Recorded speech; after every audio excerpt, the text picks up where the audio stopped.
let's see here.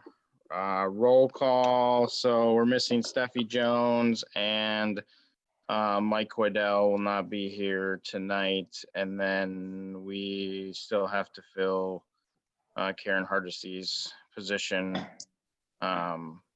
which I guess we'll probably advertise for that position. And then I'll bring the applicants to the committee to select. And we'll probably do that with Mike as well, since he's probably going to be resigning here in the next week or so, as he is moving somewhere else. So we need to adopt the agenda unless anyone has anything they'd like to add. So moved. I'm not sure about Robert's Rules of Orders, but I would like to amend the agenda. Okay. What would you like to do? I would like to read a statement in support of Black Lives Matter. Okay. I think we could add that as item D under new business then. Okay. Does anyone have any issues with that?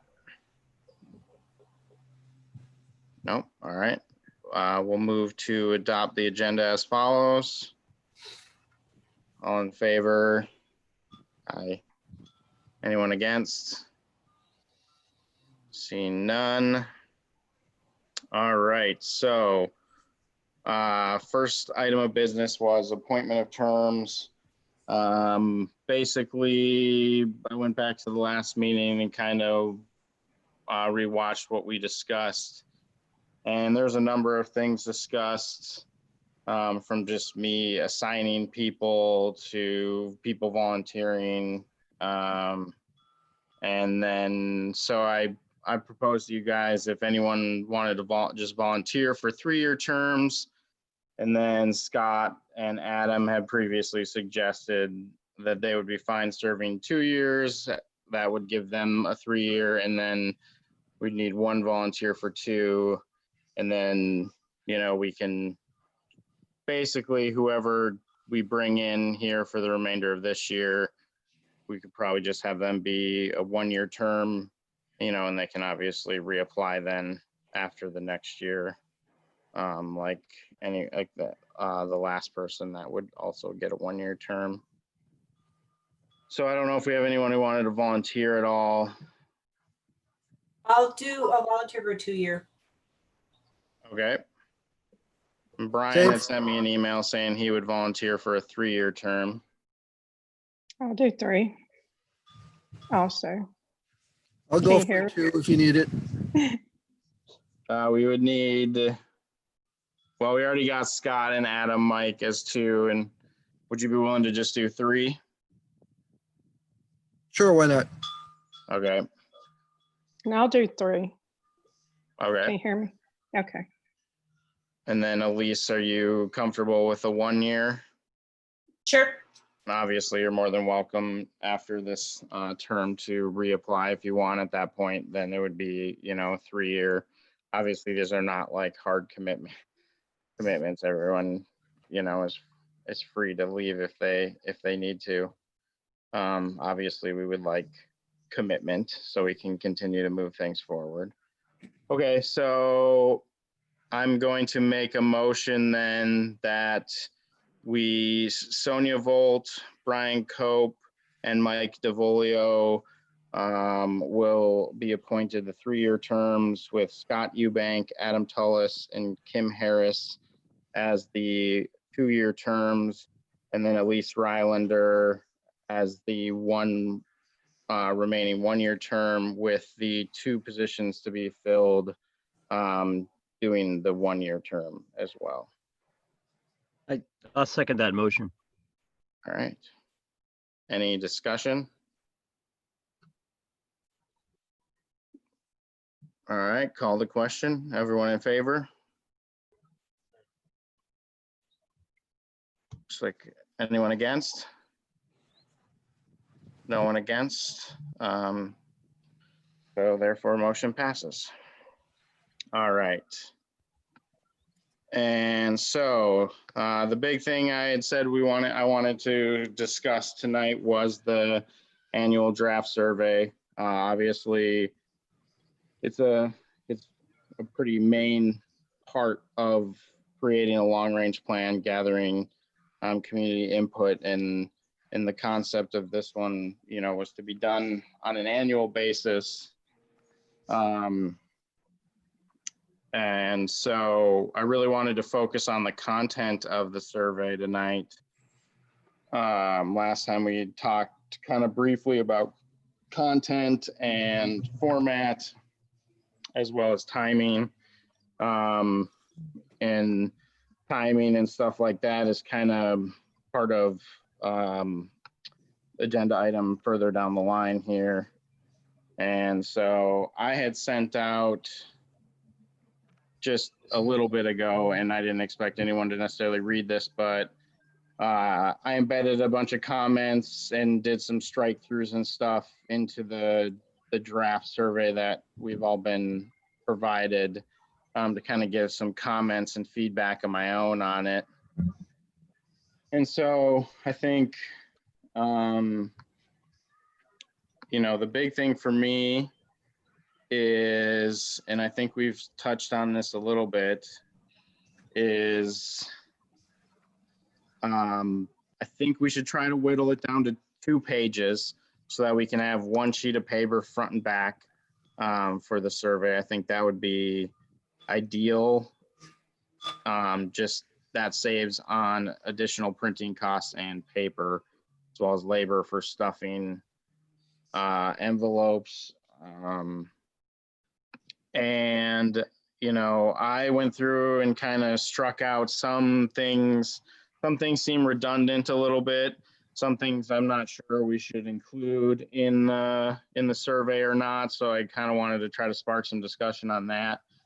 Items like Christ the King Church or affordable childcare, options aren't necessarily like Sudden Valley services. They're kind of outside vendors. So I wanted to have that conversation on what level of detail do we want to get into on like those types of, like, we have fitness people as well, Christ the King. Maybe Joe can elaborate if we have any additional like outside vendors that provide services to the community. Can I comment? I'll tell you the reason I did that is because if we're trying to actually, this is twofold, right? Like obviously we'll have like an annual needs assessment of the membership, but additionally, we've got stakeholders involved, which obviously the Christ the King Church is. And so, it's a matter of, it's a quality of life issue.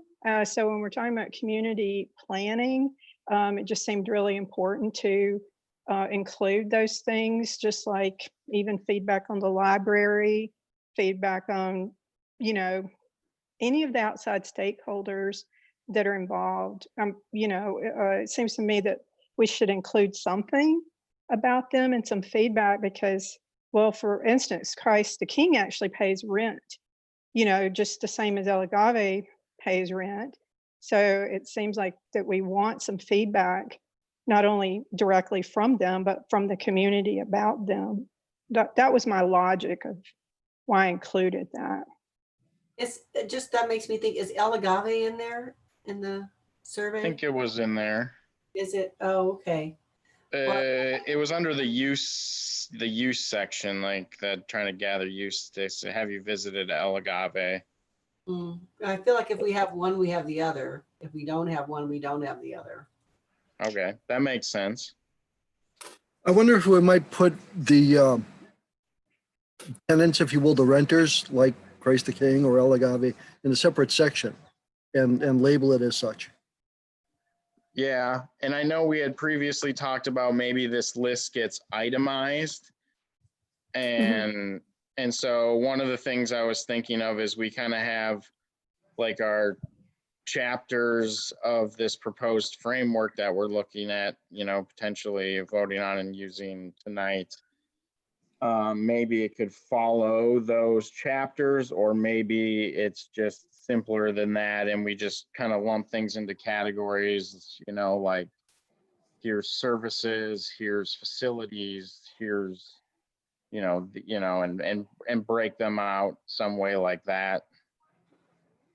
There's also an option too, where let's say we did a community needs assessment that's strictly for the membership, and that, because you're talking about mailing out a survey and also probably printing it in the views, that type of thing. And so it goes along the lines of what you're thinking, where we could strictly do that, that's focused just on the membership, nothing else, and it's a needs assessment of the membership, which, I mean, I kind of think these things are part of that. But that being said, we can break those other pieces out more specific and have them as individualized online surveys, and then direct people there and really encourage them to become part of the process.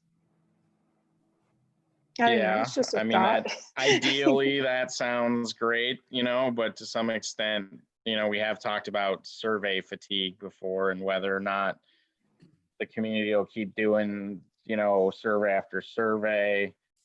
I think it'd be important to get an annual survey that basically is kind of that needs and satisfaction report all in one, and it kind of can give us if we do it year after year, it can really start to give us some good data on where we're at and how, like you've said it before, Sonia, like the follow-up section of your satisfaction column really like helps. Some people maybe feel something is super important, but they're dissatisfied with what's being provided. They want more, or, they maybe not feel it's super important, but they feel like they get plenty of it, and that can help drive some discussions for the community and the board as a whole. Okay.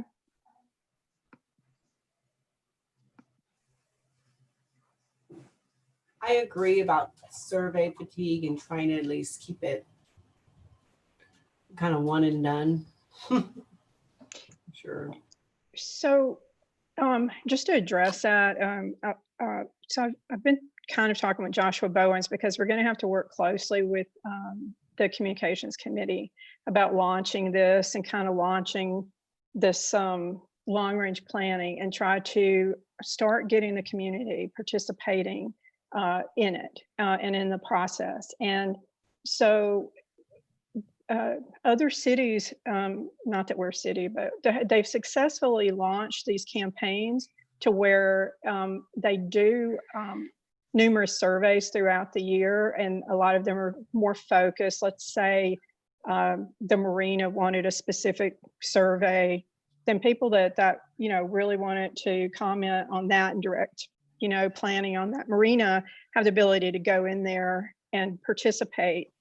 So it's a strategy to just actually get more participation. I know big surveys are fatiguing, but by the same token, this is an opportunity for everybody. That's one of the things people have been saying over and over, is that we don't get a say in our community. And it's like, well, now you do. Speak up, and so I feel like we might be able to get more participation that way. You know what I'm saying? I don't know. I don't know. Yeah, I think we should just focus on the annual one. I think we would utilize targeted surveys here, on occasion, like let's say, we are, the association needs to seriously consider, a certain project, it'd be good, it's good practice, is something we do, and for my projects, we're always have some sort of public outreach element to the work we're doing, where we contact the property owners in the general area of the construction so that they're aware of the impacts. And we're also, contacting the general public who utilizes the facilities that aren't from that specific area, and I think that kind of goes hand in hand with some of that stuff. Like if we were considering, doing, something at the marina or something with the barn or whatever, you can do a targeted survey, as we're Okay. trying to ramp up some Yeah, that's sort of thing, and I think they can be a useful tool. I just think at this juncture, we should focus on the annual survey, because that's got quite a bit to go into it still to get it out here. I think the goal would be probably having it out sometime after next meeting. I think later on in some of the information that I provided to you, I think we're targeting kind of a September-ish is what we've talked about time frame. Now, that's not to say that's when we want to do our annual survey every year, and we should set that up within our framework for moving forward. There may be a better time of the year that, probably before the budget happens and before any of that discussion, so the members have their, chance to provide input yearly. okay. If I can offer a few observations, excuse me. First of all, again, thank you, Sonia, for the body of work you've done. It's a huge running start. And AJ, I didn't have a chance to review your comments, but I think I can, based on what you've said, kind of figure out where you're headed. I think we can all agree that the fewer questions we ask is better to hopefully maximize the response rate. I mean, does that show of hands? Is that kind of a fair assumption? I think generally if we start with that guiding principle, and so then I think we have to ask only those to try to pare this down.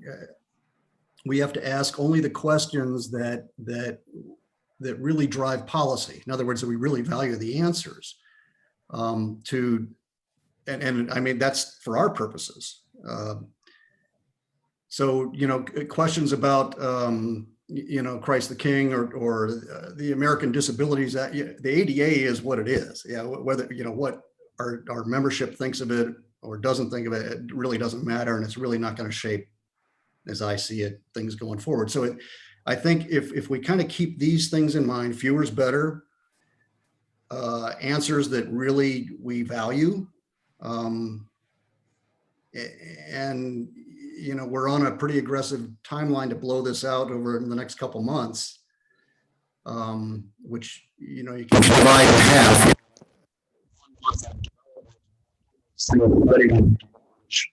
Having some issues with your mic there, Scott. Sorry, having some issues with your mic. Uh-oh. No, I think it might be better. Oh, well, you know better than to ask me to start from the top, so I'm not gonna. No, it was only right at the end. It's fine. Yeah. Oh, okay, all right. Yeah. Well, I'll stop there, but I think, less is more right now. And let's figure out what we really can do without at this point in the interest of maximizing the response rates. So to sum up what AJ, I just saw your notes, AJ. So primarily what he did is what he marked on here was basically to remove pretty much what you're saying, let's say we take those topics that we know. I spoke to AJ about this because, we've got some directives or mandates that are in the long range planning that we have to meet. But if we follow a certain planning directive, we'll be able to address each of those points. So the ones that he's suggesting removing all have pretty much their quality of life, for lack of a better word. They have to do with enjoyment of environment, I guess. I don't know what you want to call them, but that's important to me, but I hear what you're saying. So I think we focus on that. I think focus on the topics that you're talking about, Scott. And then because we're also going to move forward and get feedback from, the board and from the GM and everything. So it'll help us to know what they feel also. You know what I'm saying? So, but I think you're right. We'll just go ahead and focus. And so we can quickly cut out probably at least a quarter of these, just based on that. And we're not married to these, by the way. I literally went through the facilities and just wrote stuff. So any suggestions are fine. I hear what y'all are saying. I think that, yeah, focusing on less, but also having a complete, thorough survey is important as well, because we got an AGM coming up. It's important to know what's important to the community, and so we really want, and we're going to sell this thing. We're going to be able to get it out. People are going to respond. I have confidence. So yeah, I think we get it out sooner, right? I think maybe early September, late August. I don't see why we can't get it out next week, really. But because it's really just us looking at a bunch of questions and saying what's important, what isn't important. We should be able to figure that out by next week. The time period is not going to change that much, really. But I mean, late August would be fine. But we don't want to get it all muddled up with the election and all that stuff, too, right? You don't I want it think coming we'd out like to be ahead during of the- them. Yeah. Yeah. All right. Okay. I think it'd be good for our candidates to be able to see that stuff as well.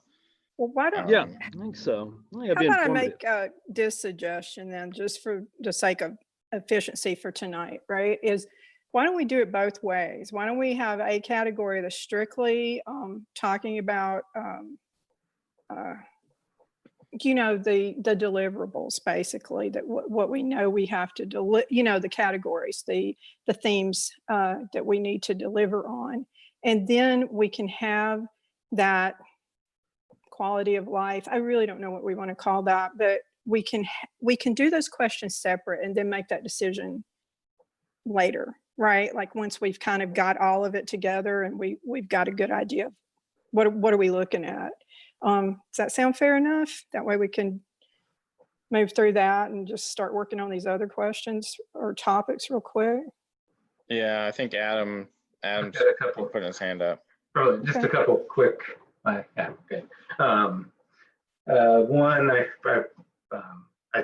really like the thoroughness of the survey, and I hope that all the text is copied before it goes live and is run through a thorough spell check and grammar check, because I've already spotted several just little errors and things that I'm usually we'll make guilty sure of, all and I that don't gets see them until cleaned I up. read them. But the one that caught my eye most, it's on a little, it is disc golf with a C, not a K. It's spelled two different ways in here, but DISC, and never ever frisbee golf or froth. But but I was happy to see that on there, because I as the disc golf guy or whatever, knowing how many people out in this community do play, because I'm meeting more and more members that are Sudden Valley members that are members. And Adam, Exactly. we need to point that out, because a spell check would not correct. It's not going to correct that one or frisbee. but I was like, oh look, it's fine there. Oh no, I've seen it spelled worse. I wonder who messed that up. It wasn't me. It must have been AJ. Maybe I was a little it's optimistic about DISC, tomorrow. and that's the difference between what we throw versus the frisbee. And I'd like to also offer anyone that wants to go take a walk out at the disc golf park. And I mean, I've got a basket full of discs that are sanitized or whatever. It's a great time, and it's about the best fun you can have for free, in my opinion. So, and it looks great out there. We've got 20 to 30 guys that put in just all kinds of great work, and it looks more like a park than a horror movie, as I've seen some of the videos out on. I'd love to check it out at some point in time. Yeah, anytime. Okay. I want to say also that I agree with Scott's comments about ADA compliance. I don't think we really need to have that, because number one, any new construction or any rehab is going to have to comply. And number two, if you bring that to too many people's attention, they're going to start wanting to ask for sidewalks everywhere. Yeah, but they can't have them. So that part. So If the feds come in and say we have to put them in, we'll put them well, in. yeah, that. They're not. I think go ahead. one thing too, that kind of a comment that I made in here was, it's some of this stuff is a little redundant, and so you could combine some of it. You know, so roads maintenance, and then there's roadside mowing and stormwater management. I didn't necessarily get everything, but like you could maybe just put that into one category, like roads and drainage maintenance, including, you know, roadside mowing, ditches, culverts, vegetation, like that But we type of don't have thing. those. Again, I separated them because the complaints are different depending on where people live. And because roadside mowing's an issue for some people, not other people. Snow removal's an issue for some, not others. Drainage and stormwater problems, well, we all need to address that. So that could apply to everybody. But that's why I separated it out, was because it's not necessarily a concern of everybody in the community. And it's hard for us to know who has an issue with that, who's having a problem with it, who's happy with it. I mean, we lump them all in together. It's kind of hard to know. Yeah, I guess my thoughts are kind of along the lines of like, it's like it's one of the basic services that's supposed to be provided per our governing documents. And so it should just be all collectively being taken care of. And so, you know, whether it's one specific thing or not, it all kind of goes hand in hand together. As you know, that's my thoughts on kind of a way to debulk the survey a bit. You know, some of this stuff, and maybe you separate drainage versus roads maintenance. So roads maintenance includes, you know, shoulder maintenance and roadside mowing, and drainage includes ditches, culverts, and vegetation, or something like that. So just to address your point, so I agree with you that all of that should be equal across the board in all the gates. I think a lot of people want that, but I will tell you that there are also people that don't agree that it's part of our mandate or directive to actually plow or do roadside maintenance. And so that was one of the reasons for including it, because again, it's this a community needs assessment. What does the community want? And that should get settled, you know, like, because we're creating a definition, but I know that there's at least some previous board members were saying something else. And so we all need to be on the same page of what does this all mean, right? Like, what are these deliverables that the community can expect to receive? What do they want to receive? So, I mean, obviously I defer to the majority, but I'm just saying why I did it like that. Yeah, no, I get that, makes sense to me as well. You know, I think to some extent, I would bet all the cheeseburgers in the world that the question gates all roads maintained equally and fairly.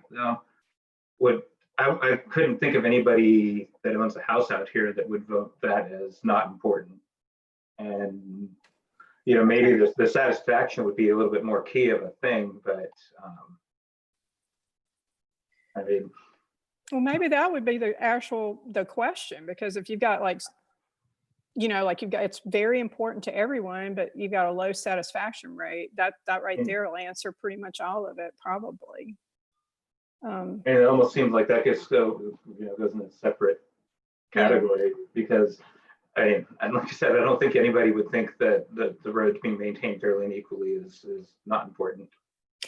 Well, again, the way this is this particular scale, it's a way to measure not only the level of importance, but the level of satisfaction. And so the greater the disparity between those two. So if everybody says it's really important, but everybody's really unhappy, then you know that's a priority. And so that's kind of a way to measure priorities, if that makes sense. But yeah, we can totally write it however it needs to be written.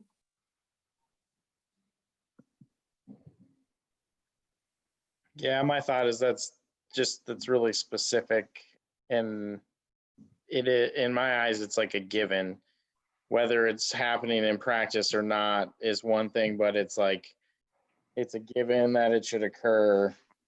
And so, the goal should be to build that type of system into the long range plan, because I think we can all sit here and confidently say that the community would expect nothing less. And so to some extent, it's, that's kind of where I'm at with some of the roads ones. It's like kind of combining it. We should be getting, the basic maintenance services that go along with owning roads infrastructure, that allows us to access our homes. And so that was kind of my thought process, and being a bit more general with it as opposed to specific and targeted. It's interesting, AJ. This one of the things that when I've been involved with the community, whether it's through a petition drive or something like that, a lot of the community members talk about roads and the fact that they don't feel like roads are being taken care of. And because we have such a big space, it seems like it seems like we should measure that somehow, right? So how important are roads more important than such and such? So it seems like money is being spent elsewhere that should be, at least in terms of a great deal of the community members, should be spent on roads, right? So I think that's the gist of what I'm getting from a large amount of community members. Well, and I don't differ with that at all. But I think I think there's a balance to strike here. There's the elephant in the room, which is the community center, whatever that is to whatever everybody, right? And our charge is to look at a long range plan. So, what is that? Is that 0 to 10 years or what? Sometime during this plan, that's going to need to be replaced or substituted or whatever. And yet I don't think we dare take a deep dive into that right now in terms of community sentiments, as tempting as it is, as necessary as it is, because this survey could be dominated with those types of questions. We have to figure out what is it we really, what's the input that we really value at this point to kind of put some shape to this 3, 5, 10-year plan, and then we'll circle back to fill in the blanks, and particularly as it relates to the community center and the different needs of the community. And those are very, very different needs. It'll need to be analyzed at the right time. And yet I don't think this survey is the right time to get that deep. Does that make sense? It's this balance that I'm struggling with to figure out, well, here's the things we want to find out, but can we really do something with that right now? Okay, can I jump in?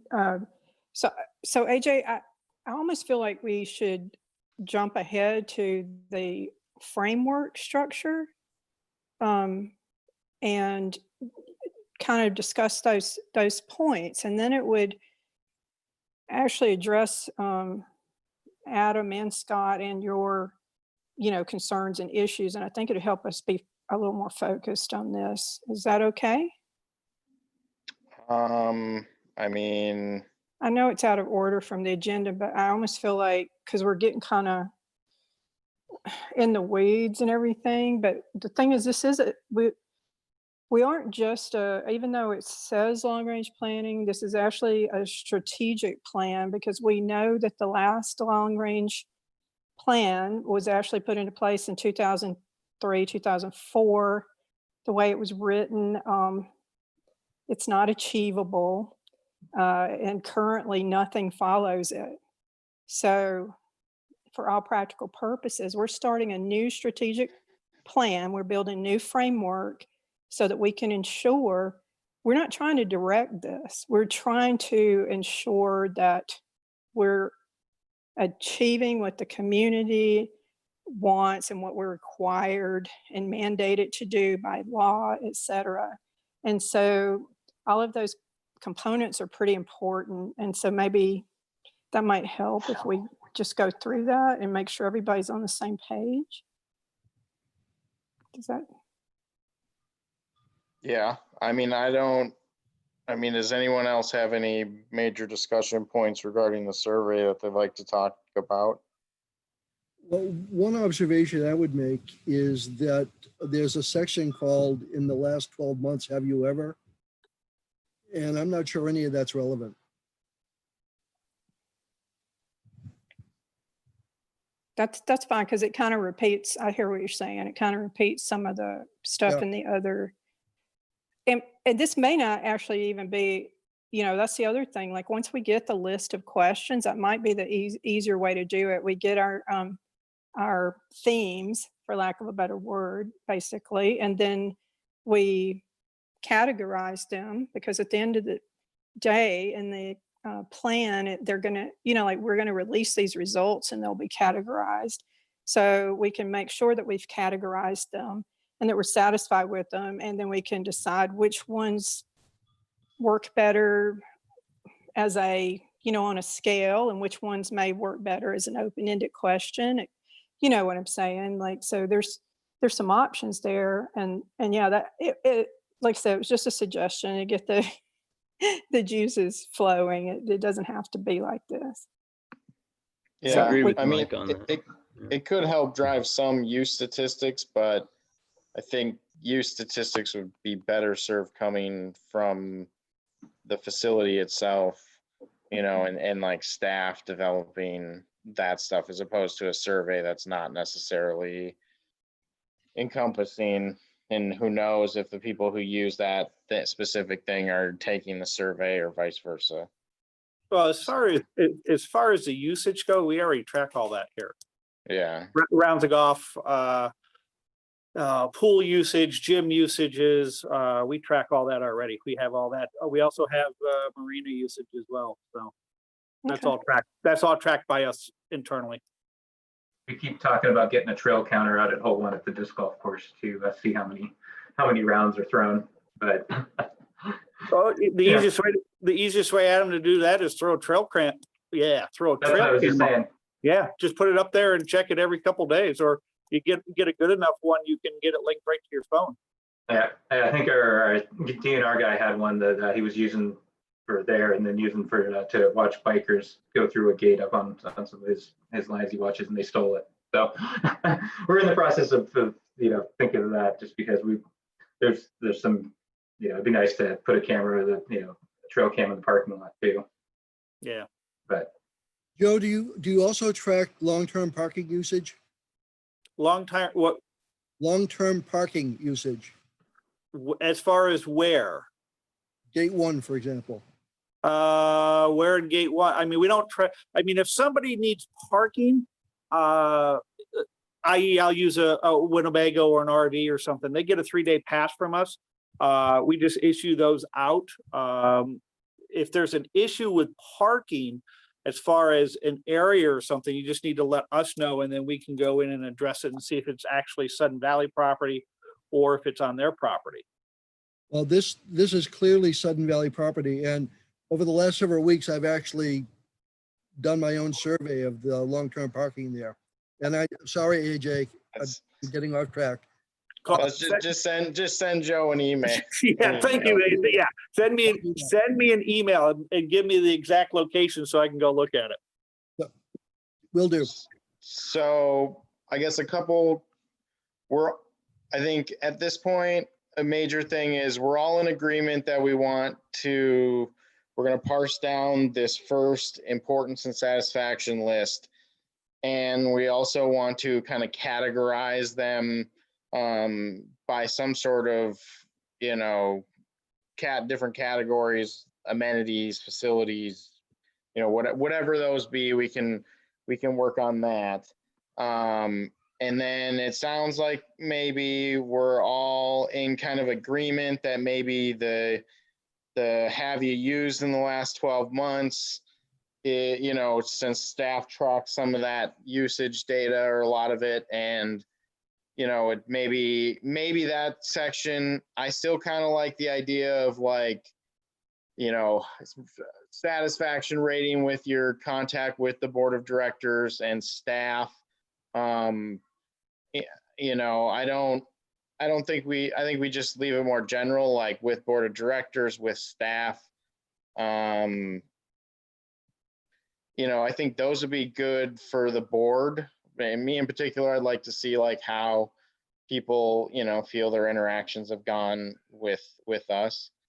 And that should be valuable input that we should be, as you know, especially as the board and staff, taking from the community, but maybe getting rid of some of that, what we'll call usage questions out of there. And then the only other, I guess, formatting question for the survey before we kind of jump ahead, and we can always cycle back into the survey as we discuss these future things, is what are people's thoughts about, there's kind of two different ways that it got laid out, but basically like thinking about dues and assessments, you know, what services would you support increases for versus, you know, where would you reduce or cut services?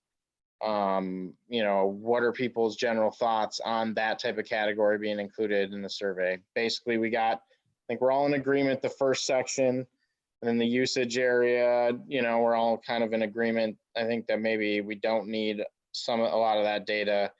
How do we feel about that other section? How pertinent is that? Where do people stand? You know, Joe might have some input on that. I mean, wouldn't that help with the planning process, Joe, rather than everyone speculating what people would pay more for this service, or, you know, that type of thing? Wouldn't it help us to actually hear what they would pay more for and be willing to do? Well, again, that's a double-edged sword. I mean, you got people who don't want to spend anything here, and you have people who want to spend, who don't have a problem with spending. So you know, you're going to have some skewed results with that. So at the end of the day, you know, what is important? I mean, this is an amenities community. So at the end of the day, what amenities does the community feel they want to keep open? And to keep funding one way or one form or another. I mean, that is ultimately, at the end of the day, that's the question. I mean, I mean, common sense is going to take over. Sure.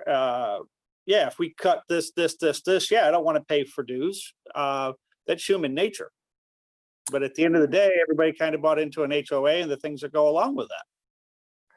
Yeah, I don't know. I didn't read it like that, actually, but I mean, if that's the way it's coming across, then that's Sonia, you asked my opinion, and I'm saying I hear you. We can change. We don't have to do that. I didn't. Yeah. That's all I was meaning, is that wasn't the intent. But if it's coming across that way, it doesn't need. I agree. It shouldn't be like that. Right. So yeah. I can see it being something. But then, you know, regardless of, you know, say we unfortunately get that 300-person response, but yet now it's on paper that we had a survey and it was this, and you know, and then all of a sudden it's like we're stuck with maybe recommending a budget decision off of a very small amount of people. Now, and you know, hopefully we're gonna have a lot more response, but well, so what we'll do, part of the planning process should be that we determine what's going to make a valid result, right? What's a valid response? What are we willing to accept and put our names to as a valid response? Because there's a statistical formula figuring that out. And so we just have to decide, you know, like how much tolerance we put into it, basically. But that's definitely something that, you know, and that'll come. So we just need to figure that out. That's a conversation that, you know, we can have. If I can respond to the last two comments, because I thought they were excellent. Sonia had them. I think tonight, we're not going to finalize content tonight. I think we've narrowed it down, right? I mean, I think it was very productive. I think among us, I think the overriding objective here is to maximize the number of responses. And it's to set the stage for, this is a new interactive tool. This is, you know, we're going to build on this, good, bad, however it turns out. So however the final edits work out, I think, you know, that's the frame of reference is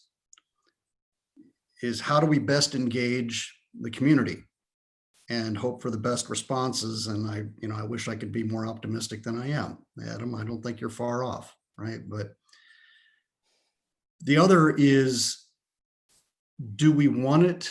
Do we want the survey results to really help with the campaign platforms for the fall, for the AGM?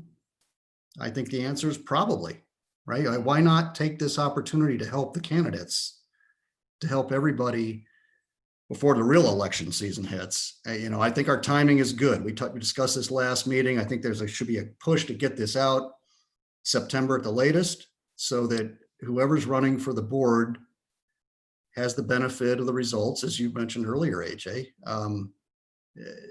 You know, why not? So I think, unless you guys differ, I think that really is the driving force with this initial survey. Is let's get it right, so that people recognize this is a new expectation annually, or however frequent. You know, this is going forward. This is important. Mm-hmm. And the second is the results have to be useful. And if not to us, then perhaps the candidates that are running for the board. And hopefully they're all the same, right? So I'll stop there. But in trying to really edit, you know, we want to ask a zillion questions for a lot of valid reasons. How do we pare that down? I would, you know, my opinion obviously is to maybe use that as the filter. Those things as the filter. Yeah, and I think that's good.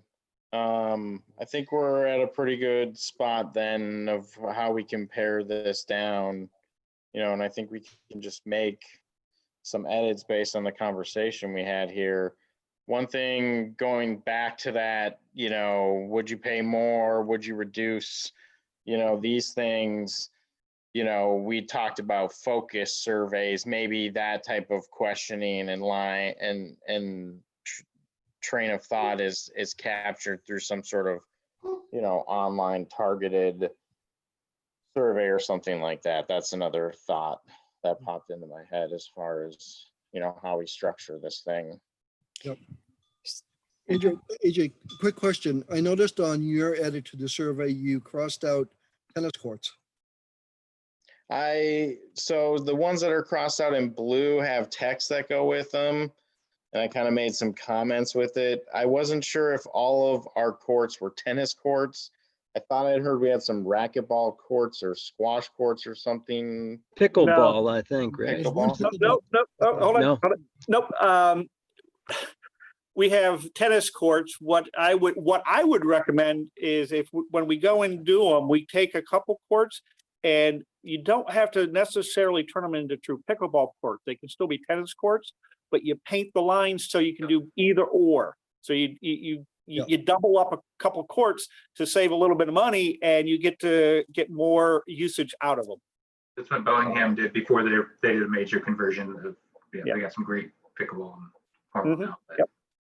And I had only crossed it out to basically say maybe it said sports courts, because maybe we could throw a basketball hoop in on one of them or something, you know, like. We have a basketball at the marina. You know, so there's like that. So yeah, it's kind of multi-use sports courts to some extent. Yeah. Well, we do have basketball courts at the marina. So, okay.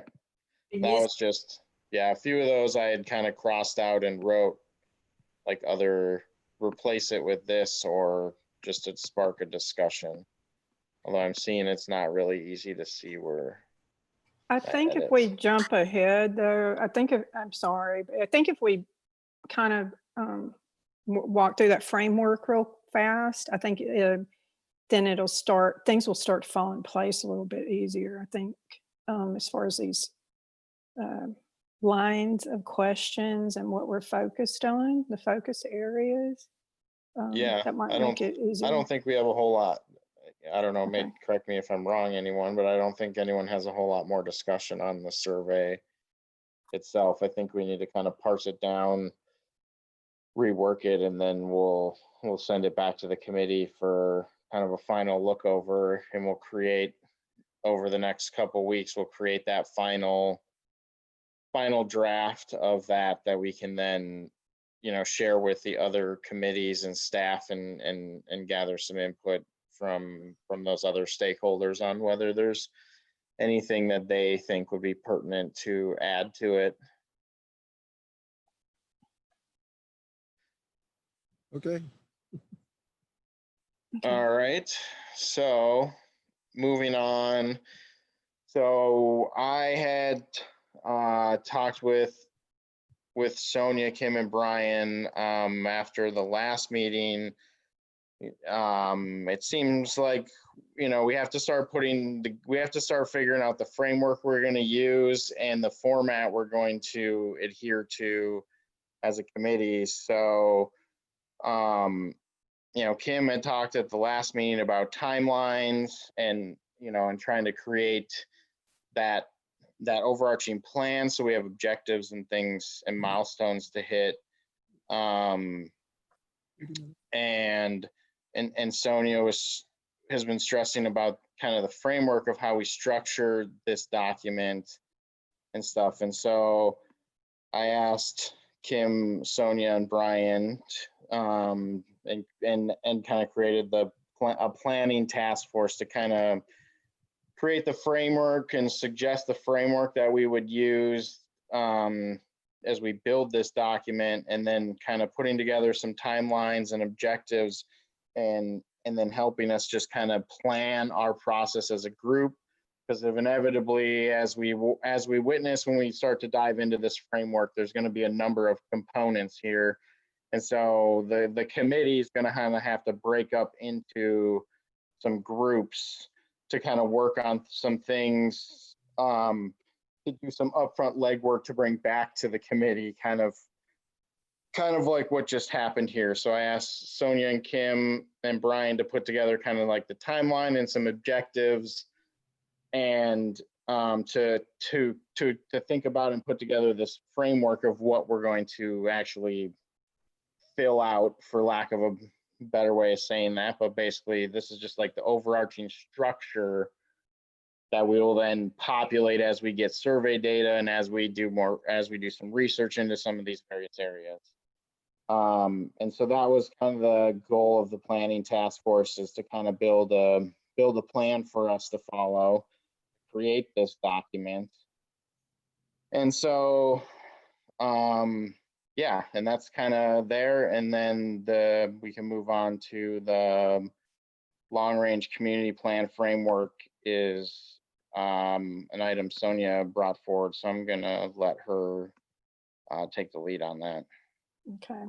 Well, I move to utilize the planning framework outlined in the Growth Management Act, following the structure of the Whatcom County Comprehensive Plan wherever possible. Second. So it's been moved that we're going to follow the Growth Management Act as much as possible.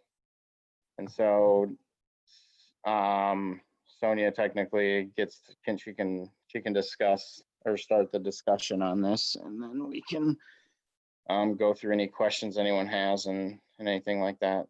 So just for, this is just to review it for people that don't quite, aren't really familiar with the GMA and the Whatcom County Comp Plan. So basically, in an effort to not reinvent the wheel when it comes to preparing a complex document of this nature, the planning task force, which is what AJ's calling us, Brian, Kim, myself, and him, this is just the group that's put in the framework. We can call it something else, whatever you guys want to do. But for now, it's the planning task force, feels that utilizing the framework provided by the GMA, and more specifically the Whatcom County Comp Plan, wherever possible, will ensure our planning efforts will be consistent and supportive of regional goals while providing the Sudden Valley Community Association with a vetted framework for relevant, flexible, and achievable strategic long-term planning process. It's important that we all agree on the framework now. Not only will this framework allow us to be more focused and efficient, it provides a shared understanding of where we as a committee and a community are going and how we will get there. To be clear, the choice by the Long Range Planning Committee to utilize this framework outlined in the GMA should in no way be construed as an effort to make Sudden Valley a city or a municipality, nor is it an indicator in any way of a plan to grow or expand the Sudden Valley community. It's simply framework to be filled in by the shareholders and the stakeholders. The goal is to create the planning process framework that will allow and encourage input and collaboration by the Sudden Valley membership and other stakeholders throughout the planning process. While the Long Range Planning Committee will create and develop the framework for our planning process, we do not provide the content. So if we've done our job well, after gathering the appropriate data and documentation and incorporating member and other stakeholder input, the Sudden Valley community will have a planning and budgeting tool that is relevant, agile, and ensures the 2020-2030 comprehensive Sudden Valley community plan is truly the community's plan. So what that means is we don't direct this. It's the content, it's data driven, it's input driven. The survey is going to direct it. The input from staff, board, et cetera, the law, you know, there's a lot of pieces that drive the future, not us as a committee. But what we want to do is we want this framework to be successful, because it's been one of the problems is there's lack of implementation. Part of it is because it's not engaged in the community. You know, so that's a real high priority, is that we're getting feedback from everybody involved. And also that what this does is provide us with a consistent document where we are working with where we're able to work with the county, Lake Whatcom Water and Sewer, our vendors, everyone that's familiar with this type of planning document. It just makes it so much easier for us. We're a very large association. We should kind of behave like one, I guess. Any questions? So I'm just to reiterate, you know, I support this route. I think for basically all the reasons that Sonia said. You know, I think one thing to reiterate though is like we may choose to use or not use a few of the chapters in the Whatcom County Comp Plan because they may not really fall under Sudden Valley's purview necessarily. You know, one thing in particular is like housing. You know, housing's not really something Sudden Valley needs to be planning for the community. There is vacant lots, they're owned. The right to develop those is those property owners, you know, but we could utilize sections like that for different reasons than what the Growth Management Act tells the Whatcom County Comp Plan to use that for. We could just simply use it for statistics on demographic out here, you know, using populating census results into their census data or any sort of demographic data that we may include in our survey as well, you know, or we could simply not use it. I think it makes perfect sense to use a framework that's already in place that has been adopted statewide, and that I think will work well for us. And I think that we may be able to even take that a step further, and that is once our document is completed and approved by the community, we could actually take it to Whatcom County and ask them to adopt it as an area-wide plan for Sudden Valley, which then brings them on board in terms of any county commitments that may be appropriate. It's not a bad idea. Right now, I believe this has all been challenged in court multiple times because my experience with it was probably in the early 2010s or some of the early and some of the battle stages of it, where it was a consultant for an engineer that was very much against a lot of parts of it, and there was a lot of court challenges that have gone on. So this is the Growth Management Act as it is now, and the way the county has it adopted, it's very solid. And so it's a I great- agree, and I've got those documents, what you're talking about. So those are things that, we can look at as we break it down of it. Do we want to, like even have this as part of our plan, this particular thing? But it definitely helps us with the focus areas, right? Like, like when, just real quick, because most of you probably already know this, but it's like land use, housing, capital facilities, utilities, transportation, economics, resource lands, recreation, environment. And then there's the county policies that are real, they have a real heavy emphasis on community involvement and community participation. So there's a lot of really good guiding information in here that'll help us be able to do this quickly and hopefully well, so, and Adam, you've got you and AJ both have a lot of experience, and Mike too, with I've been working under the GMA for 30 years. Yeah, so that's great. Okay. So my next suggestion, I know this wasn't really on the agenda, but I think it would be great if we could plan like a meeting soon just to really break out the work groups, because I know even though the entire long range planning committee is going to be involved in each of these phases, some of you are know more about certain issues, right? And you like I know, Mike, you mentioned about land use. I know Adam, not only about the mapping, but the obviously you're on the Parks and Rec committee, and you're very familiar with all the open space issues and the shoreline. So I'm just thinking that it might be helpful if we kind of start to break out these task groups. So, because right now we're at that information gathering process, right? We need to actually bring in the documentation that we're going to start building on. Yeah, and just let's cover that on the next one. At this point, not to cut you off, but that I kind of plan to talk about that with the next agenda item here. Okay. And then, just to try to keep focus on this framework discussion and people's thoughts on utilizing, the same framework as the comp plan, because we're gonna vote on this as well. So we're all, the committee knows that they're in agreement on what sort of framework we're gonna move forward with. Well, I've already seconded Sonia's motion to adopt this, so. Does anyone else have any further discussion on that specific topic?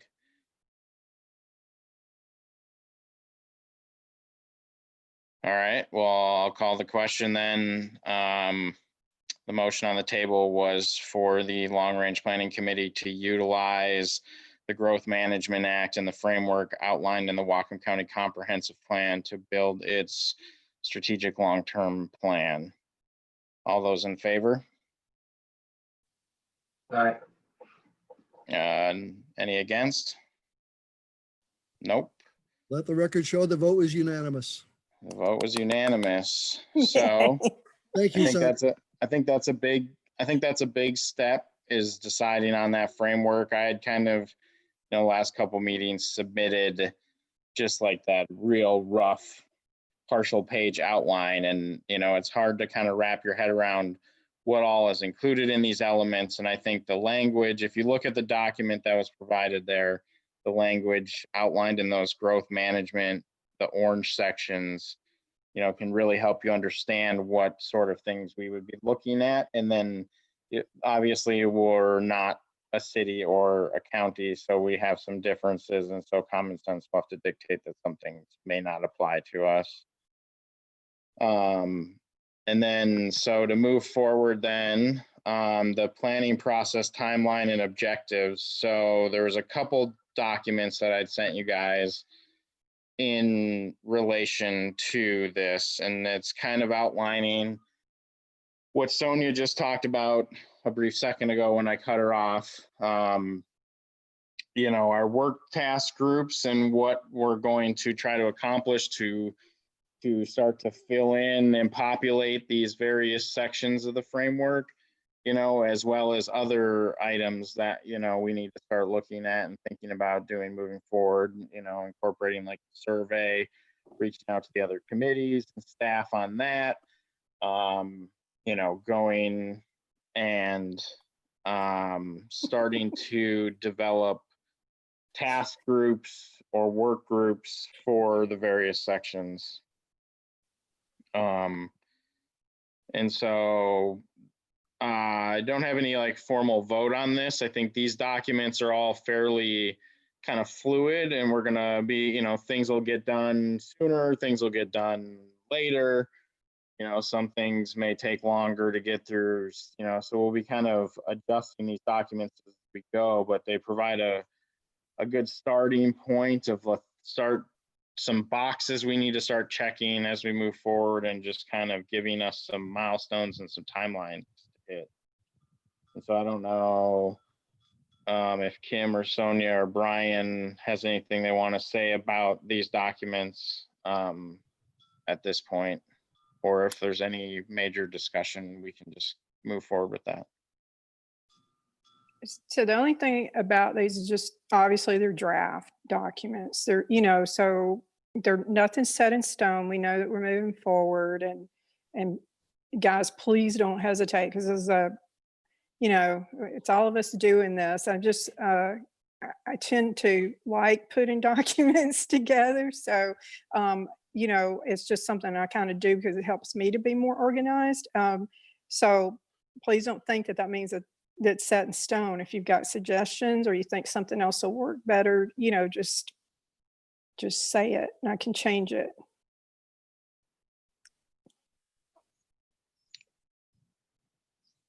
I think the main goal is just to kind of structure things.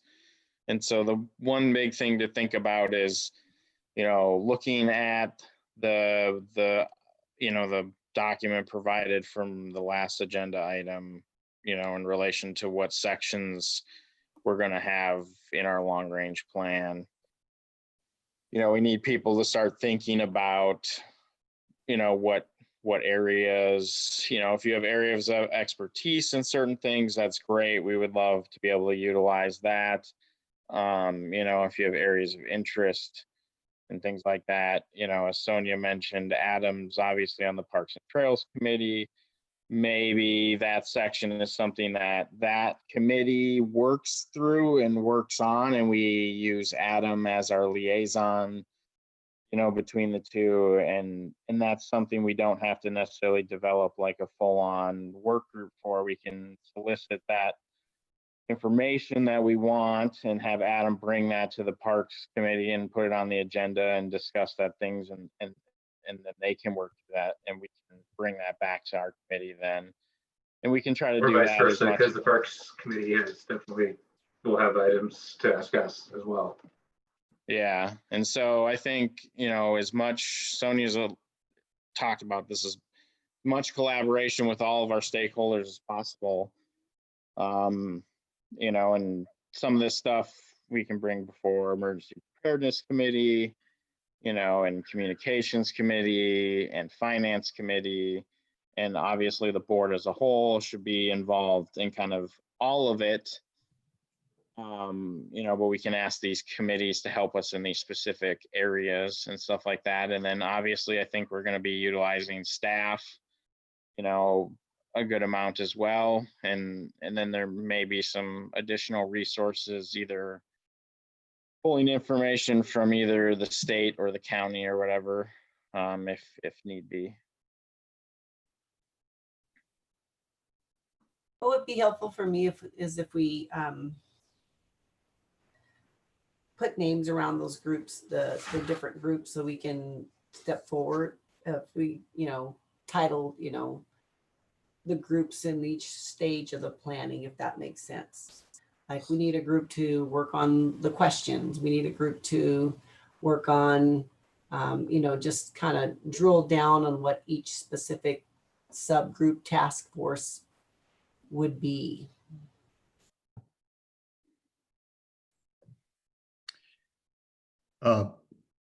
Comment. The documents are beautiful. I must confess, I haven't, really gone deep in terms of the content. Something that I hope is included here is a kind of a membership drive or participation drive for this effort, the Long Range Planning Committee. I mean, look where we are. I was here a year ago and I saw the same thing happen, and we started with 20 people, and we're down to a half dozen core people, all valued. But, we can all convince each other of something, and then it's, arguably it's not valid, right? So I think we have to reach out through whatever processes. And it strikes me that maybe the survey is a box to check. Would you be interested in participating? It's a hook, right? It's something to build on. But the point being that through whatever devices, through whatever strategies, we've got to broaden this effort, even though that will slow us down realistically. Yeah. But this has to be more representative than us people. So Yeah, it's not, I think- that's How do kind we of the get there? major point. That's kind of the major point we're saying here is like, this is really just the framework. And then these little task groups, it's not even so much them building this stuff, it's them going out, to figure out the documentation we need to bring this back, gather community input. Certainly through the process of building the Whatcom County Comp Plan, there was rigorous planning commission meetings and processes and stuff.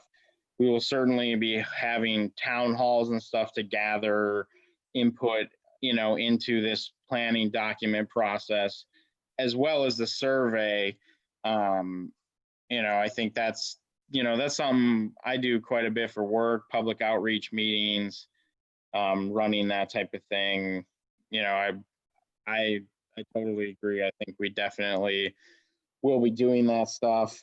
We'll see how all that looks with COVID and stuff like that. And by no means is this like, this stuff's going to be filled out and populated over time. We're not going to like have all this information here in like 2 months and then, it's like a final document or whatever. We have to develop the framework. Once we have the framework, we can branch off into some small, nimble task groups that can kind of be ultra focused. And then we bring that back to the larger group, for discussion and review. And I think we'll accomplish all of that through that process. So, and part of, and again, these documents are initial, draft documents because we had not broken out into those work groups. But the purpose of the smaller work group is because these large groups are inefficient. They spend a lot of time talking and not very much time doing. And the reality is we're trying to get exactly to the place that you're talking about, Scott. Like we want that information from as many sources as possible. We want the input. We don't want to getting lost in committee. Generally, strategic planning as opposed to long-term planning, long-range planning, strategic planning tends to have these smaller steering committees that will then, so we're calling them work groups, steering committees, whatever you want to call it, that then bring in these other stakeholders to that specific group. So again, let's say you're talking about, community participation, then that's when we'll work with the communications committee and we'll, work with staff and we'll, what I'm saying? Like there's pieces to that. If we're talking about parks again, and then we've got to deal with Whatcom County. We've got to deal with our own Parks and Rec committee.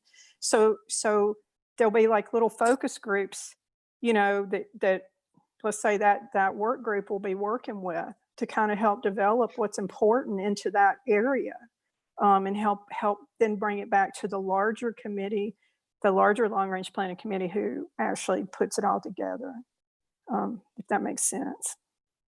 I hope I made sense.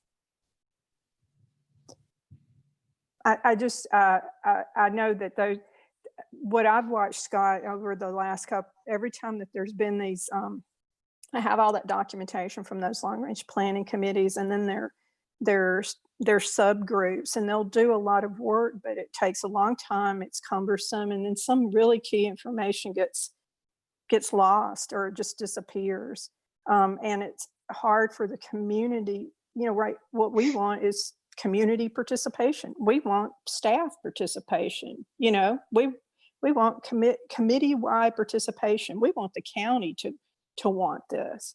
You know, so it's a structure. We're not creating the content. We're bringing the content to the framework. So that should put your mind at ease a little if you're worried that we're actually building a framework and putting content in there.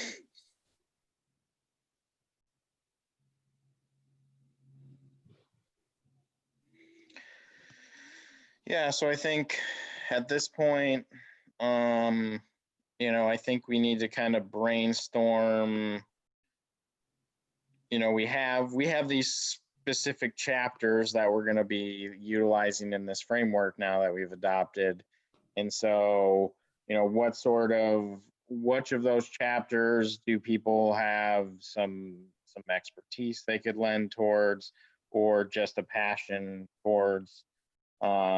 You know, and kind of, as Kim said, starting to put some names, you know, we're going to have to do, I mean, part of creating a long range plan is it involves work, you know, so we are going to have to do some homework, or, you know, for lack of a better word, you know, and I'm here to support kind of everyone. Basically, the thought process is I'll be a part of each of the task groups that we create, and I can kind of help facilitate those needs and wants, or, you know, actions that these various task groups, you know, would like to move forward with, and stuff like that. Question. Yep. So when you say task groups, are we looking at the timeline work plan, and are we looking at the headings in those for the task groups? So for example, review, validate mission and vision, is that one group? And developing measurable. No, you know what, that actually, it's just so basically the task group planning, I didn't break them out into individual task groups, so that's like on that second page. And then the other is just the other at the top is just kind of a layout of the things that we'll need to hit in each of these phases. To groups. What's that? Those headings could be groups. They could be groups, and but just to address the mission and vision, we actually need the survey results to determine the mission and vision. So that's kind of left hanging out there. We could we can speculate what that'll be, but that's going to be something that will, you know, I think the answers will come pretty easily to that once we have those results. So As far as go the ahead. vision and mission statements go, that's the whole group here. Right, exactly. Right, but then there's going to have to be another group that's going to do the legwork to bring it to the whole group, right? No, that would probably just basically based on the survey results. We could probably be at that. The survey results would probably give us we've got basically our articles of incorporation and then the survey results. And I think based on those two, that should help us to build a mission and vision statement. Okay. I think. Just trying to wrap my mind around how we break into task groups, and I'm trying to look at some of the frameworks we have to just plug into it so that we're in alignment in our task groups with the things that are outlined on this work plan. So So real quick, so basically, one of the things that you know, we have to remember what the what we're tasked with, right, during the our mandated task.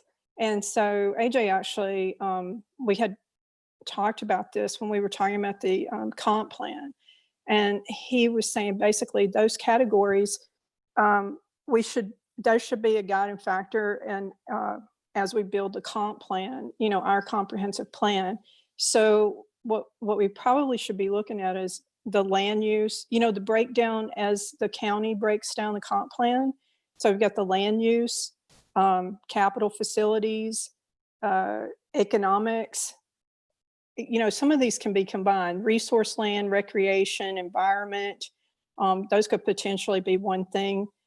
We also have to review Sudden Valley planning policies and the policies to ensure that this is down the road, because once we've kind of built this strategy and we know what the plan is, then we need to review the policies to ensure that there's policies that support the plan. So, you know, that's a group down the road. But, you know, economics will cover basically the capital facility plans, I think. Adam, wouldn't you agree that the resource lands and recreation and environment can probably go together into one group? I would disagree. Oh, okay. I was going to say it's a little broad, just Okay. because, I mean, they're all pretty big topics on their own. Okay. I think that they to mix them, it's not quite. I mean, So you tell us then, but because I does know that the work DNR is though? now getting into recreation and that sort of thing. Okay. But But if we do it like that, right? Land use, capital facilities, et cetera, if we do those categories, that'll work. And then you guys can kind of, Mike, you and Adam want to kind of tell us how best. Well, you- in terms of the environmental element, one of the requirements of the Growth Management Act is that there be an environmental impact statement. And I'm not suggesting we have to do an entire EIS, but there's a checklist that you can do that's pretty straightforward. And I think that that ought to be part of our process, is to go through that checklist. Okay. Oh, and also put me down for future land use. If you say that. are you talking about just the EIS checklist, Yep. Mike? Yep. Yep. Okay. I'm more of a SEPA guy myself, but that's just. Well, and we have those, and I'm sure that you probably have them, and I'm guessing, I mean, I have them, so I'm pretty sure Joe does too. So that's definitely something we can. That's another good reason to do it this way, is because there's a lot of legwork was already done for us by the county, also by Lake Whatcom Water and Sewer, that we can incorporate into this process. So, you know, we're not having to do a lot of that ourselves, but We may actually be able to adopt the environmental review that the county did for their comp plan. okay. Okay. Well, you tell me, how do you, obviously we need to break it down into groups, like as we talked about, but how do you, I mean, obviously there's also going to be some overlap. We'll be in different, you know, several of us will be in more than one group. So how would you like to see it broken out? Well, surprise, I've got an opinion. Me too. I think we need to focus on the task at hand, which is the survey, for the next 60 days. And the organizational structure will be a fallout of that. I think you're probably really close. We are really close to what that structure is going to be. But I don't see that, you know, given limited days and limited hours and limited people, that we should really focus on the broader issues right now. I mean, let's bang this survey out and get it right. And so, you know, whatever combinations of us are necessary to make that happen, I think that should be the focus. I have to agree with what Brian said earlier. Like, in no way, shape, or form do I see the survey taking us another 60 days to complete. Like, if we really wanted to, we could have it, have a final draft pretty much prepared in like a week. I don't think we necessarily need to be that, stringent about it. But, I think to a large extent, I think we should be able to, by the next meeting, vote on a final survey draft that we are sending forward to the various committees and staff for review, giving them, basically 3 weeks, I think, would allow each of them to have an agenda item on their next meeting for it, and we can give all the committees that information, a couple weeks in advance of those meetings, so they have time to look at it and prepare, and I think we could, after basically in it would be our September meeting or time frame, we could, be pushing the survey and, out to the community.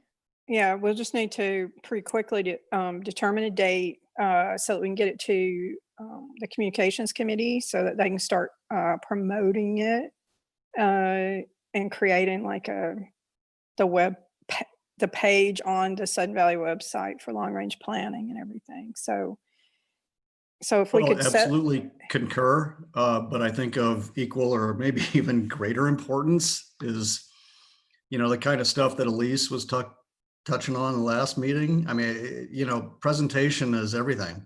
And what are the incentives? What are the, strategies here to maximize input? That's, to me, I can put the results aside in terms of the true responses, the qualitative responses. The quantitative is what is really so critical right here. It is to just, how do we re-engage this community when there's so much, frankly, more important stuff going on, I mean, and so Adam, we saw what 6 months ago under the best of circumstances, we were able to, inspire and with a topic that was non-political, the best we could do was miserable in terms of response rate. And so whatever combinations of things that we can do in the next 60 days to improve upon that is priority one in my book. So, yeah, I think we I'm got. not going to go forward with necessarily a doom and gloom of like, I think there's a lot of strategies. Elise touched on some incentives.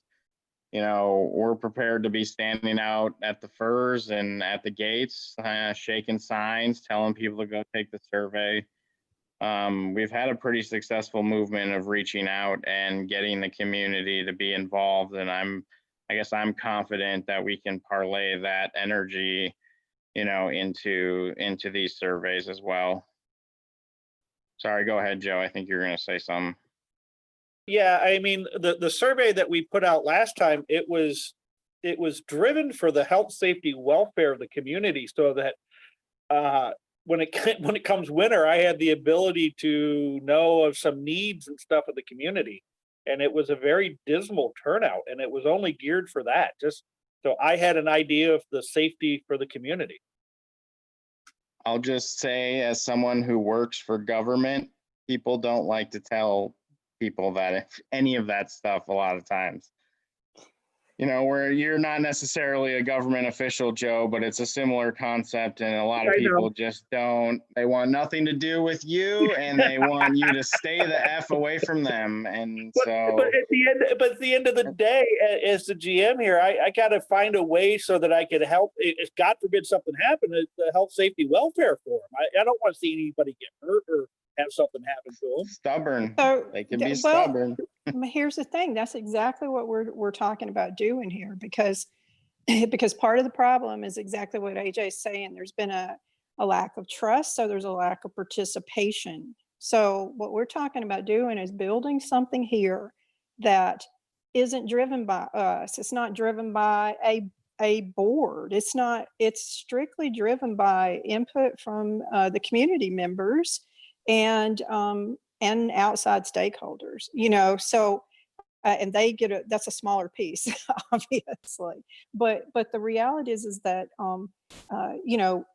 it's when people see that this process, that their voice really matters and it drives this process, things will change. And while it may not be 100% or whatever this year, the thing is that we'll make sure it's valid. I'm confident in that we will have enough of a turnout that we've got valid results. Sonia, what is that number to you? What would be a valid survey response? Statistical number. I have to do a math equation in my head, but I would say it's probably around 790, 800. There's a number that when you figure out what makes a valid survey. No, I mean like percentage of homeowners. What would a successful survey be in your estimation? But that's what I'm saying. That'd be There's like a a third. quantifiable way that Third? when you're doing, there's an actual a statistical way to calculate that. And so, I can figure that number out, but you have to. I'm asking, like, what's your hunch? I know what my hunch My hunch is Everybody's probably got a number. 800 people. I'm sorry? It's 790, 800 people. That's probably my hunch, but I'm doing math in my head and I'm trying to figure out tolerances, and so it would take me a second to do it. Well, we're gonna blast it. I just want to, while you're figuring that out, I just want to add something. And we're gonna blast this out, right? And so, in some ways, I don't want to get off in the weeds in terms of a statistical percentage, but at the same time, I think that things like COVID-19 present, it's as horrible as COVID-19 is, and the pandemic is, and the difficulties that it presents, it also, a lot of people find themselves at home, right, in front of their computers. And so it might be a time when it's easier with a little bit more time to do things like read books, to do surveys, And so I think that I found myself in these webinars that are very, very well attended, that normally when people have to go physically, they don't necessarily have to, they wouldn't attend otherwise. So I think that in terms of participation, I have a feeling that COVID-19 will play a role there. I have a feeling that we can access as many people, if not more people. I have another question, and it's, I guess, kind of maybe off the track, but I'm going to ask it anyway. My wife and I both own this home. Do we both get to do a survey? The people who live next door to me are renters. Do they get to do a survey? So I think it's important that we do that. I think it's important we have feedback from renters, and what. How do we reach them? Well, so those are things that we need to discuss because, we can. I've talked with the communications committee, so there's a couple of options about it. Now, if we cause people to sign in and log in, like under their name, then who they are. And but one aspect of that is that a lot of people don't want to answer surveys without the guarantee of anonymity. But the problem with allowing it to be anonymous is that you can have, every Tom, Dick, and Harry continually going in and logging in.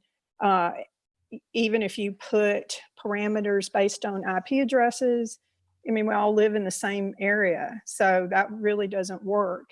But what we could do is we could encourage people to create logins, individual logins, and put that demographic information, like here's my address, you know what I'm saying? And we could, again, I didn't even think about this, but we could count each, like you and your wife, 1/2, let's say. So you're together, you're a whole, but you get to express your own opinion. We could, weight it that way. But we also could offer we can have the renters sign in, but they're counted differently because then we know they're renters. People, this is deja vu all over again. I was here, Adam, we were here 6 months ago. This is complicated stuff. And, to Mike's point, there's some legal stuff. Let me first say, every vote is important. Every opinion is important, whether you're a renter or an owner or anything in between. But you have to differentiate that for different circumstances. And so that's why this survey instrument, it has to be simplified for our own purposes so that you get it right and so that it's valid. And the data counts are different for different reasons. Right, wrong, and different. The true owners of property have the true votes in this community. The residents of this community is a whole different cohort, and is very important, very important. Mm-hmm. So, but that all of these things have to be accounted for. And back to my, question, Sonia, I didn't mean to, it wasn't a personal question. I mean, as a No, it's group, okay. I have the answer. As a it's group, literally 850 of our tolerance of plus or minus 3%. well, I don't know what, who are those people? Well, I mean, how did you arrive at that cohort? What I'm saying is, start from zero. In our judgment, what is a valid data set to go forward with long range planning?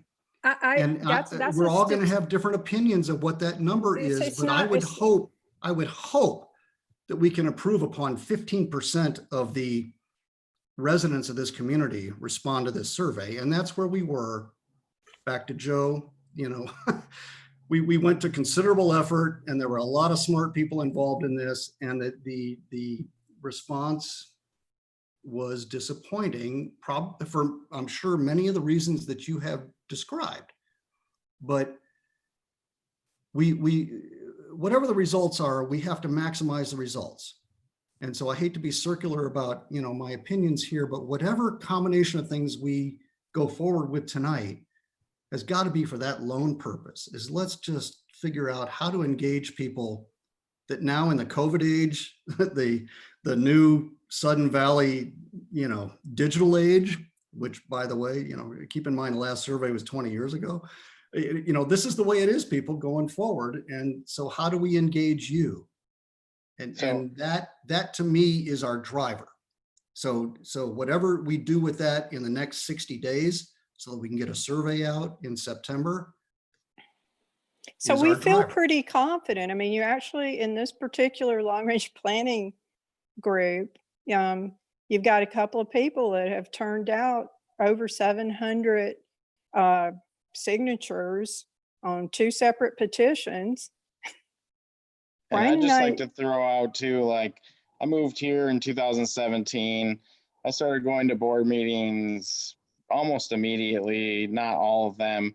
I was one of 2, 3, maybe 5 people in the audience ever. And I've seen a community come alive in the last 3 years, basically, and engage. And so I think to some extent that we have done a poor job in the past of actually engaging the community, because, well, when I first moved here, if you engaged with the community, you basically got blank stares back and no response, and it wasn't very welcoming. And I think we've seen a big transformation of people stepping up to the mic and speaking at many board meetings. I mean, all of the last year, I watched a train of people go down, up to the mic at every single board meeting for, months on end. People were showing up. And, I agree with Sonia. I'm confident that we can bring out and drive some of this stuff home through some various methods that we've been successful with in outstanding in the community to engage. I apologize for breaking in here also. It looks like Joshua Bowens might be in the attendee list and trying to get our attention head of the communications committee, might have something to add to this. Do you want me to bring him over? Okay. Director Tischler? Is that Sure, he can interrupt our meeting. We're going to interrupt his next time. He's like he's throwing his weight around or something. What do you that's want, what I'm thinking. Josh? Come on, Josh.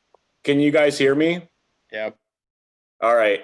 So I wanted to hit on what Scott mentioned about the survey. I think you guys actually did a pretty good job on the emergency preparedness survey. I think the response was actually, I mean, you know, we just did a survey for this flag contest and we got 500 back. So it's around the same range, but I mean, that was no advertising really other than social and email. So, I mean, I would pat yourselves on the back for that last survey.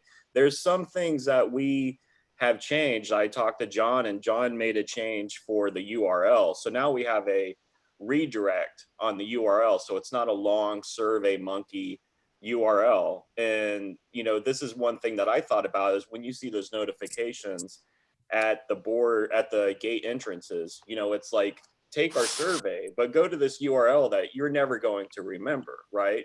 So now we have suddenvalley.com/survey, simple, easy to remember. And then one other thing that I noticed when this survey was happening was that the emails that would go out for the survey through MailChimp, you know, it says your opinion matters. I just pulled it up because I wanted to check it out again. And it's like, you know, see the survey and it's got the long URL again, but whoever created the email didn't make that link clickable, and people's attention spans are, you know, they're nothing. So there's some minor things that I think that, you know, we'll adjust for this next time that you guys run a survey that I think can actually boost the numbers just by taking care of those minor things. And on top of doing a little bit more of a different, you know, campaign with it. So once you guys are set, we'll be ready to go and help any possible way that we can to get the word out. Yay. So I just wanted to say that I wouldn't I wouldn't get your hopes down about it. I think the more that we do surveys with the committees, the more people will get used to it. So, I mean, it's like you get a survey after however many years, it's like, why am I doing this now? So the more frequent I think we get them out there, maybe they're like quarterly or a couple of times a year at least, then people get used to doing them. So anyways, thanks. I just wanted to butt in and mention that we're already taking some steps to try to help. Okay, Thanks, that Josh. sounds good. Thank you, Josh. Thank you. Just because we're getting late on time here, I think via email, we should brainstorm as a group who would be interested in some of these various chapters. Take a look at what the Growth Management Act says should be included in those various sections, you know, and we can see where people are interested. Some of this stuff, if it particularly applies to a specific other committee, I think we should enlist that committee to do the upfront legwork for us and stuff like that, as it falls more under their purview of actually populating the framework. So if we could just have a dialogue about who would be interested in helping with what. And I mean, obviously we're going to need to have like small task force for these various chapters, but as well as there could be some other minor things where maybe some people need to do some legwork. You know, I think need to be like there's no chapter 1 shown currently. It's usually like an executive summary and things like that. And maybe that includes like our mission and vision statement and that type of documentation all kind of falls into that. But, you know, we can kind of outline that moving forward. And so I think it's probably kind of a good place to end this topic for this meeting, unless anyone has anything super important they want to say. But I think we can kind of just start as a collaborative email effort to try to figure out what these work groups are and who's going to help with what. All right. So then we'll move forward to Kim's agenda item that she brought forward today. So I thank you, Andrew.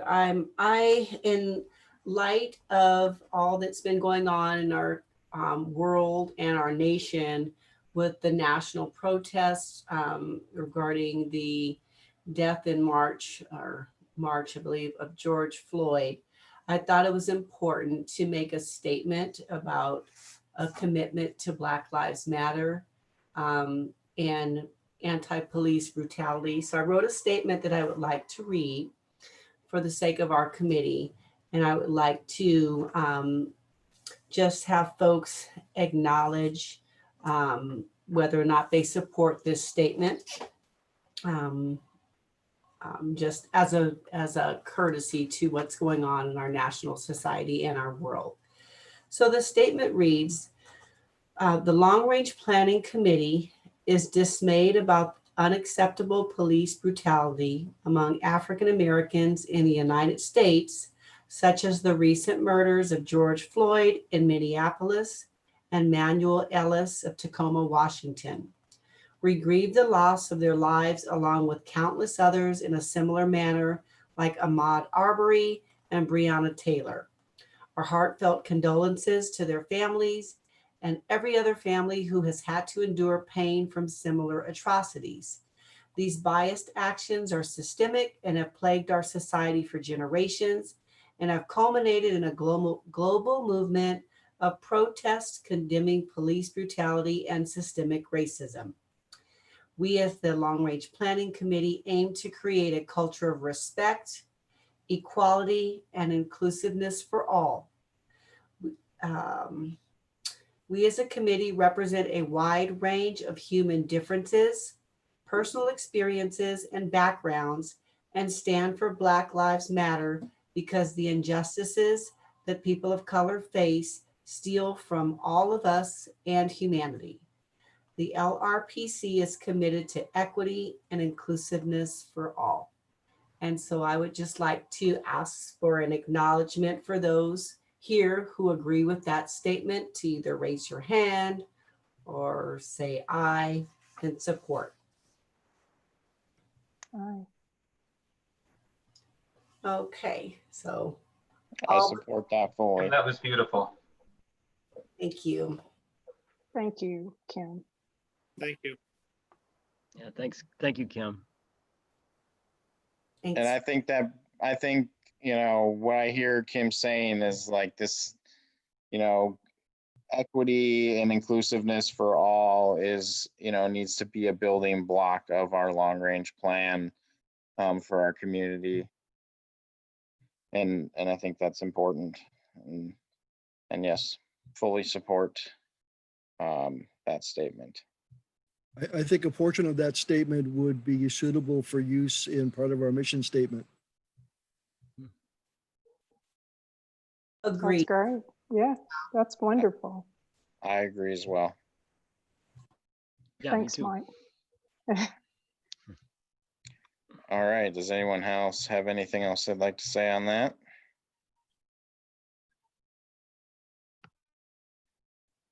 All right. So I think that's all we have for tonight. We got property owner comments. So Leslie or Ann, do either of you like to say anything? Both of them. Like Anne had her hand up a little quicker there. I'm going to go ahead and bring her on over. There you go, Anne. Wow. Hi, Ann Cope, 52 Louise View Drive. My comment is just about the emergency survey. As I recall, it had questions about the amenities. Is that right? It might have, I'd have to pull up the results. I might have had a I question. what I recall is that it did, and I found that irritating because it didn't seem to make sense that the two were together. And that was, I did do the survey, but that was my hesitancy though, because I thought it was an odd survey that it wasn't very cohesive. I'll respond to that as best I can. And Adam, correct my memory, or Joe. We didn't know if there would be when the next survey would be, and if there would be another survey.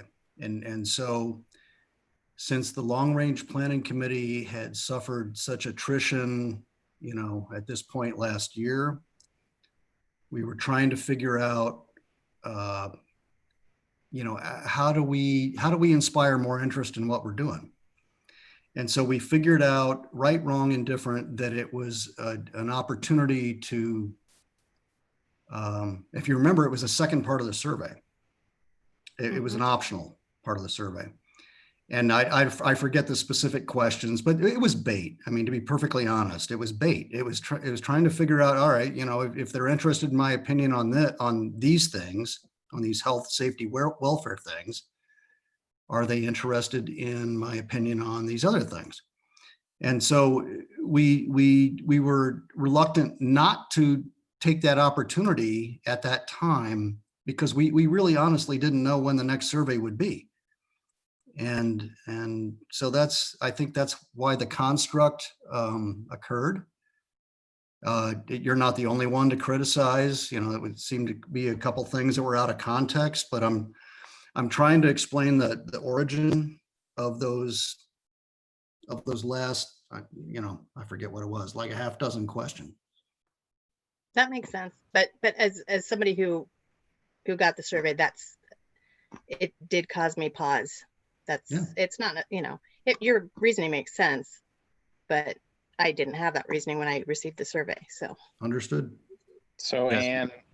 Anne, a follow-up question quick for you is, you're basically, what I'm hearing you say is you would rather see something completely focused and targeted on this one thing, or a more all-inclusive survey. I think the all-inclusive survey makes sense. That one in particular bothered me because it was focused on emergency preparedness, and then these other questions were thrown at the end that seemed totally disconnected and caused me, to wonder why they were there. That's all. Okay. So I think just, targeting a specific topic or an all-inclusive surveys will cause less confusion. Definitely. Okay. Thank you. Thank you. Thanks, Ann. All And right, go ahead and Leslie. Bring Leslie on over here. There you go, Leslie. Okay. I find Sonia's proposal for using the GMA and the county council absolutely intriguing. And I would be very interested in knowing exactly how this is going to be used. Now, I understand that there were some documents that were sent to the committee members, and I'd be really interested in seeing those, what portions of the comp plan, et cetera, will be used. And it's something that I find very, very interesting. Okay. I guess I haven't looked at the website for LRPC. I did send, I think I may have forgotten to directly ask Oryx to put the packet that I'd sent to the committee. So I will make sure that gets published on the website with our agenda, Leslie. And you can see Okay, thank you. Because I just did see the one-page agenda. I had no idea that this was going on, and I would have been very interested to look over those documents. Yeah, I'll get them posted on the website. I can send them to the board as well. Thank you. All right. Thank you, Leslie. So can I address that? Because just to be clear, we obviously, while we're building that framework based on the focus areas of the comp plan, we haven't, obviously some of those pieces, as AJ said, don't actually relate to Sudden Valley. And so that's something that our work groups will need to kind of focus on, so we may have, the comp plan may say something specific about, I don't know, land use. I honestly don't know, but let's say it says it has this particular thing outlined, but we say, well, or transportation, that might be a better one. But we say, well, you know, we're going to address transportation, but not in the way that the GMA spells it out, because it doesn't work for us. You know, so, or economics, you know, because of the tax-based situation. So we may have to look at some of these things and make adjustments for our community. So it might not be exactly as the GMA says, but that's why we kind of worded that to say, where possible, we'll follow it where possible. And when it's not possible, we'll create a strategy where we're outlining exactly what that guideline is going to be. I hope that makes sense. Looks like Leslie has her hand up again. Should I bring her back over? Yeah, go ahead. All right. There you go, Leslie. I've brought you back over. Yeah, Sonia, that makes absolute sense. And I think this is an opportunity now too. I'm sure, I do know that the Long Range Planning Committee is educated as far as what the GMA is, what the county comp plan is, but it's probably a good opportunity to educate the people, the residents of Sudden Valley, as what these things are too, because I don't think it's probably something that people have focused on and really understand. Yeah, that makes sense. And we would definitely, like I said earlier, we would be hosting some town halls, numerous town halls, and town halls will be something that likely occur on an annual basis as we develop this and then implement it and move it forward in time. You know, it requires continuous, you know, membership, addressing the membership and their, you know, stances on various things, and then also educating the membership on the comp plan and what it all entails and what it means and everything like that.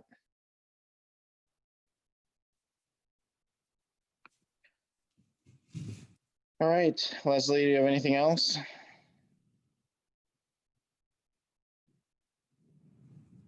Take that as a no. I think she I got cut off. No, Yeah, thank you you. are. Thank you. Okay. All right. I don't have anything else. We have a motion to adjourn. So moved. All right. Have a good night, everyone. Sorry to keep you 6 minutes longer than 2 hours.